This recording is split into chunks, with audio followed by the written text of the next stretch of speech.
Hello, and welcome again to Costumer Confidential, which is your sneak peek behind the scenes at the Pickering Museum Village. Since the cold weather seems to be persisting, I thought we'd talk about warm weather bonnets before we move into summer. And how do we keep people warm here when we're doing something like Christmas in the Village? Well, we have a lot of examples from the past to guide the way, and a lot of clever people to make these bonnets.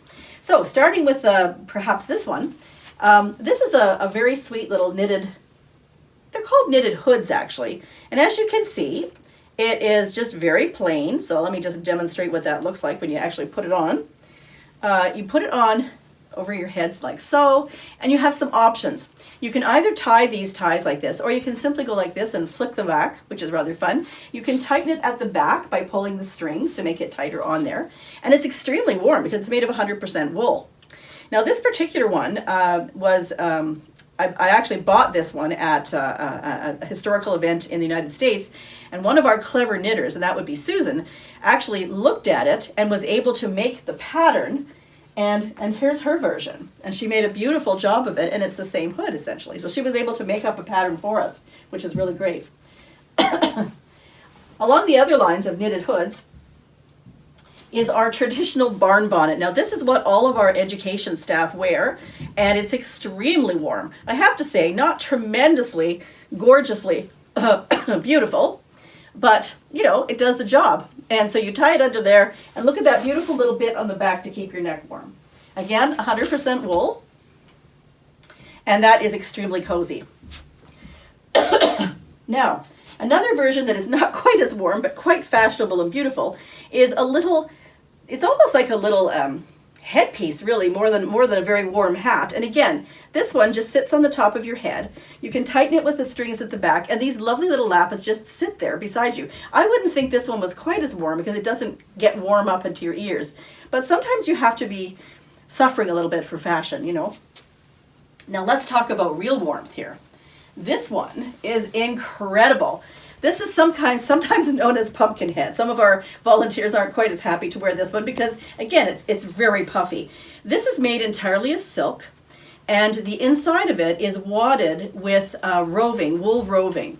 So it's actually incredibly warm because silk and wool together make a very nice combination. And this one is quilted, so that if you wore this one, believe me, this again, the ties come down the front. You've got to see what this looks like on. It's pretty incredible. There you are. And this one is, by the time you tie it here and it's up around your head, you would not ever be cold in something like this. But this is a little bit hard to hear in because it really comes down around your ears and makes it difficult to hear what's being said. This bonnet here is a vintage bonnet. It's velvet, and the inside is polished cotton, but again, it's lined with some wool roving, so again, very warm. And this one needs a little bit of repair. The silk ties are a little bit in bad condition, so we're going to have to repair that. But actually, the rest of the bonnet is in remarkable condition, and we can actually wear it. This one, again, was purchased at a textile show, has no provenance, so we're able to use that one. This one, again, is sometimes referred to as the sou'wester, for obvious reasons. And again, this one is entirely made of silk. The lining and the outside is made of silk, and it has wool roving padded into it as well. So again, a very nice warm bonnet, and it has this beautiful little bavalet or lace neck protector here, which keeps you nice and warm. Now, another type of bonnet, which is not maybe as warm as some of the ones that are wadded with wool, but this was very fashionable indeed. This is a bonnet from about, I would say the 50s, 1850s, and this is velvet, lined with velvet and beautifully decorated with some crocheted lace, silk flowers, and some beautiful ribbon ruching on the side there too. So that kind of a bonnet would be quite warm. Velvet is quite warm to wear, so that would be, I would think, fairly warm, but not quite as warm as our woolly ones.